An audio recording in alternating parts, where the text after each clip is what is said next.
Yes, hello everyone. Welcome to today's Sky Racing News, coming to you from Royal Randwick, the home of the TAB Everest, tomorrow at 4:15 local time.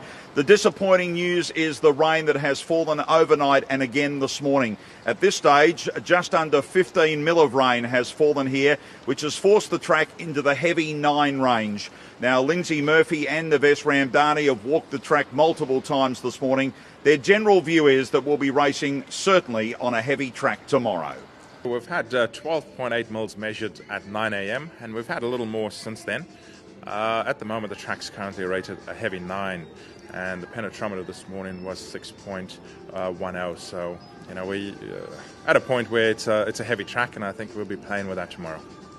Navesh Ramdani there with the latest on the Randwick track. Let's hope those showers expected over the next 24 hours are light heading into such a huge day tomorrow. And as we know, the rail's back into the true after being out at 6 metres last Saturday.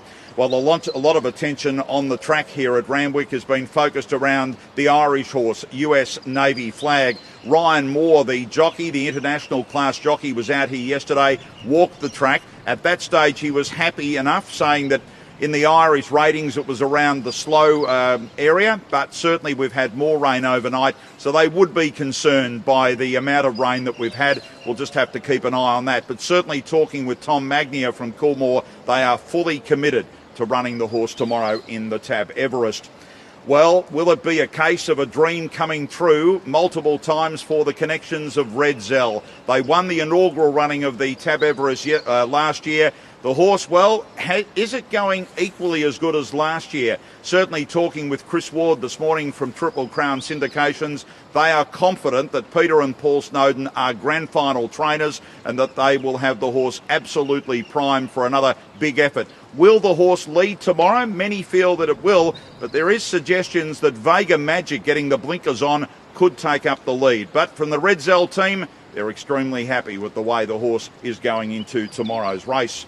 Well, the interstate visitor Vedora has arrived in Sydney at around 4:30 this morning. Everything is in readiness for this mare to run well. It got its slot through winning the Group 1 Moya, and they're certainly not affected by running on a rain-affected track tomorrow. Yeah, look, she's won on soft ground, Andrew, so we're happy in that regard. Obviously going to the heavy, we're going to the unknown a little bit, but she did trial in Adelaide on a heavy track and got through it very comfortably. So I don't really have any issues with it. I think she adapts to all surfaces and all obstacles thrown to her.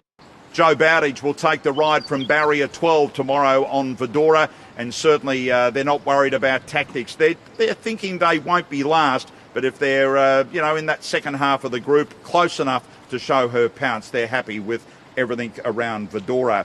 Well, Santa Ana Lane drifted out in the market earlier on this week, which is a bit of a surprise to many with TAB. It won the Premier Stakes in such strong fashion, coming through on the inside and nailing victory late. Look, Ben Mallam said to me this morning his only concern is the lack of tempo now. No Home of the Brave. Who's going to be out there with Vega Magic and Red Zell? Will they control things? We'll just have to monitor that. But certainly from Ben Mallam's point of view, he's more confident that the horse Santa Ana Lane will cope with the heavy track more than trainer Anthony Friedman. Well, the TAB slot horse tomorrow is In Her Time, going for owner Peter Brown and the TAB group. In Her Time is now, of course, trained by Chris Lees, has been aimed towards this, formerly with Ben Smith, now with Chris Lees. The horse has won a couple of starts on rain-affected tracks, and it won its big Group 1 on the soft track, the Group 1 Galaxy. The plan was always to run second up in the race, so no excuse. They do feel the horse will handle it tomorrow, the rain-affected tracks, with the TAB slot horse In Her Time. So that's all the news at this stage around the TAB Everest for tomorrow. The other $1 million race, of course, is the new race, the Kosciuszko. Don't Give a Damn. Many feel will start favourite in the race tomorrow. Danny Williams very happy the way the horse has come to hand. He said to me this morning it's got its fitness on its side, Don't Give a Damn. And if it looks to run like a 1,400 metre race, really testing with the heavy ground, then he feels that that can only suit Don't Give a Damn. All the country horses and virtually in Sydney, apart from the ones that are based at Scone and the like, Victorum and Awesome Pluck did arrive this morning here at Randwick for Jenny Graham. What a day of racing. We'll have it all covered here on Sky. For the meantime, though, that is the latest from Randwick with our racing news.